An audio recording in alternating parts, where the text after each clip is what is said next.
नमस्कार दोस्तों। हमें जब कभी फीवर या कोल्ड होता है तो हम क्या करते हैं, हम जाते हैं मेडिकल स्टोर और मेडिकल स्टोर वाले को बोलते हैं कि भैया कोई एक स्ट्रॉन्ग सा एंटीबायोटिक दे दो ताकि हम जल्दी से जल्दी ठीक हो जाएं। बट एक्चुअली जो ये प्रैक्टिस है बहुत ही गलत है। ये जो एंटीबायोटिक्स हैं आज हमारे इम्यून सिस्टम को कमजोर करते जा रहे हैं। और ये मैं नहीं कह रहा, इसका रिसर्च डेटा है जो ये क्लियरली बोलता है कि एंटीबायोटिक के यूज से हमारे इम्यून सिस्टम को इफेक्ट हो रहा है।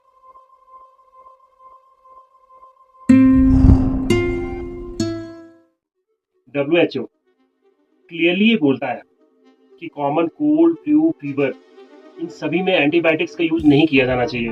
एक्चुअली इन सब के लिए एंटीबायोटिक है ही नहीं, पर फिर भी हम एंटीबायोटिक्स का यूज करते हैं। एनसीडीसी इंडिया के सर्वे के अकॉर्डिंग 72% हॉस्पिटलाइज पेशेंट को एंटीबायोटिक प्रिस्क्राइब की जाती है।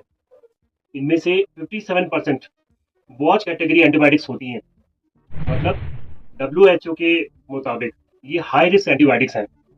4.6% पेशेंट्स को एक साथ 4 या उससे ज्यादा एंटीबायोटिक्स दी जा रही हैं। इसका मतलब ये है कि ओवर प्रिस्क्रिप्शन ऑफिशियली डॉक्यूमेंटेड है। सोचिए, जब हम अननेसेसरी एंटीबायोटिक्स लेते हैं तो सिर्फ बैक्टीरिया ही नहीं मरता, बल्कि हमारा जो गुड बैक्टीरिया वो भी मर जाता है। साइंटिफिक स्टडीज ये प्रूव करती हैं कि जो हमारा हेल्दी गट है वो हमारे स्ट्रॉन्ग इम्यून सिस्टम का कारण है। बट जब हमारे अच्छे बैक्टीरिया मरने लगते हैं तो हमारा गट बैक्टीरिया डैमेज हो जाता है, इम्यून रिस्पॉन्स बहुत ही वीक हो जाता है और बॉडी खुद से फाइट करना भूल जाती है। ये सब हमारे ओवरडोज या इरेगुलर एंटीबायोटिक्स की वजह से है। एंटीबायोटिक्स के यूज की वजह से सुपर बग्स बहुत ज़्यादा डेवलप हो रहे हैं लोगों की ह्यूमन बॉडी में। अभी सुपर बग्स क्या है? सुपर बग्स एक्चुअली एक लास्ट लाइन एंटीबायोटिक को भी सुपर पास करने वाला रेजिस्टेंस बैक्टीरिया है।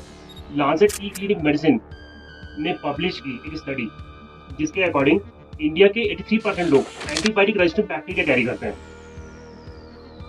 अगर इसका ब्रेकडाउन देखें तो 70% ESBL प्रोड्यूसिंग बैक्टीरिया है और 23% कार्बीपेनम रेजिस्टेंट बैक्टीरिया है। ICMR AMR सर्वेलेंस रिपोर्ट के अकॉर्डिंग आज इंडिया में लगभग ऐसे डिजीज जैसे UTI, pneumonia, typhoid, blood infections एक रूटीन एंटीबायोटिक से ट्रीट नहीं हो रहे हैं।